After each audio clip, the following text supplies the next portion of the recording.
Padre Paulo, a minha questão é a seguinte: será este um período em que parte da igreja está traindo e até negando o nosso Senhor, como aconteceu com Pedro e Judas? Bom, veja, Nelson, sem dúvida nenhuma, mas é que não é um apanágio exclusivo deste período em que nós nos encontramos, não é? É uma coisa que sempre houve na igreja, só que nos últimos tempos a coisa se especializou. Antigamente havia traidores, não é? Antigamente havia, sim, pessoas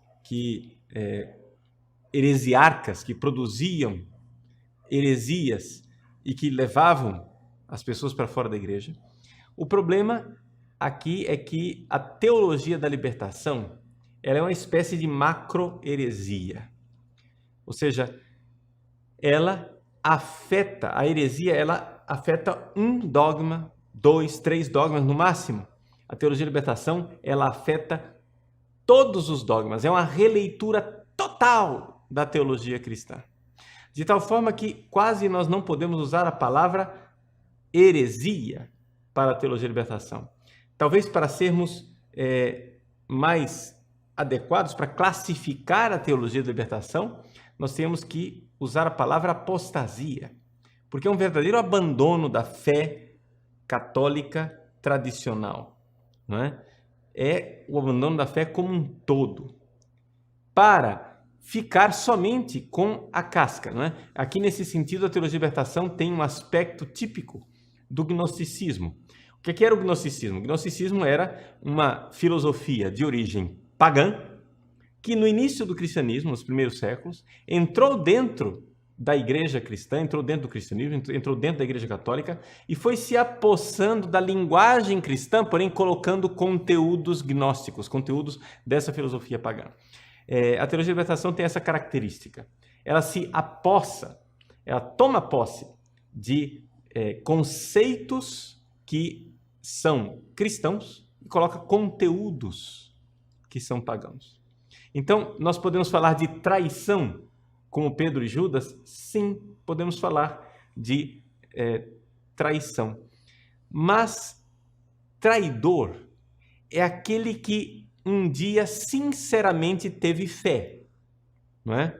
Então, fica difícil nós julgarmos um fenômeno tão amplo.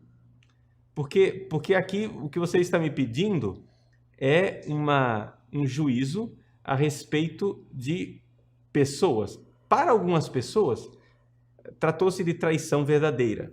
Ou seja, foram, por exemplo, rapazes, que eu conheço inúmeros exemplos, de rapazes que entraram no seminário com fé, entraram no seminário católicos, mas por causa da teologia da libertação, tiveram como que a sua fé, a sua alma e a sua vocação sugados, né?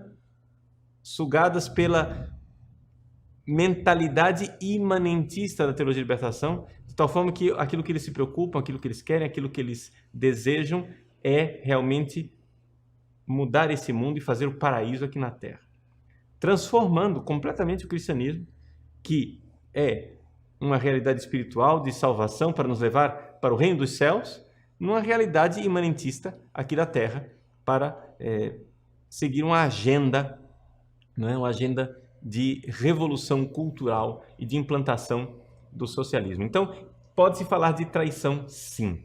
Então, de pessoas que realmente creram e deixaram a fé. Mas num outro aspecto também, Nelson, nós podemos dizer que não é verdadeiramente traição. Em outros casos, é uma questão de infiltração. São pessoas infiltradas dentro da igreja. Porque, veja, dentro da mentalidade esquerdista, marxista, existe isso, né? É uma coisa que, para nós, seria absurdo, né?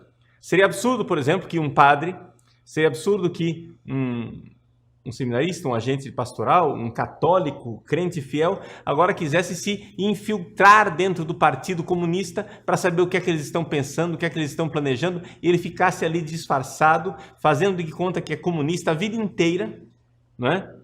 Para conseguir transformar por dentro o Partido Comunista, ou obter informações para nós, que queremos destruir todo aquilo que é a luta comunista e os ideais comunistas. Bom, isso daí seria absurdo para nós, mas não é absurdo para a esquerda, porque a esquerda ela vive dessa ambiguidade, não é? Isso é uma das dificuldades que as pessoas têm de entender, que a esquerda realmente ela possui essa maldade. Na primeira aula, né, que eu dei, eu falo desse poder destruidor do mal.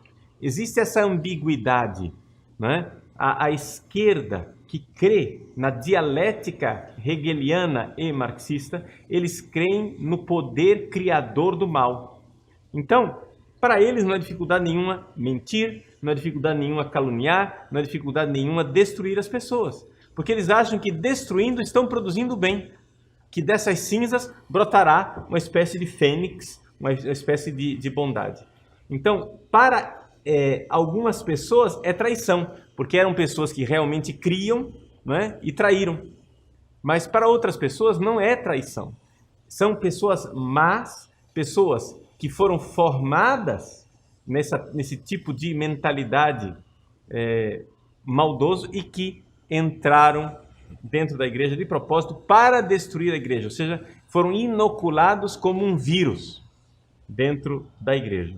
Não é? Isso não é paranoia, isso não é absolutamente uma teoria da conspiração, nada disso. A coisa é muito bem documentada e depois que foram abertos os arquivos da KGB, não é? Depois que durante um breve espaço de tempo foram abertos os arquivos da KGB, nós tivemos a noção da proporção monstruosa, da grandeza, né, dessa infiltração dentro da igreja. E também ex-agentes secretos soviéticos que abandonaram o serviço secreto, fugiram para o Ocidente, também atestaram esse trabalho de infiltração que fizeram dentro da igreja. Então, aqui é a realidade que, infelizmente, nós temos que dizer que aconteceu. Aconteceu traição, mas aconteceu também infiltração. O vírus foi inoculado. Agora é necessário, não é, nós termos a coragem de saber detectar esse vírus.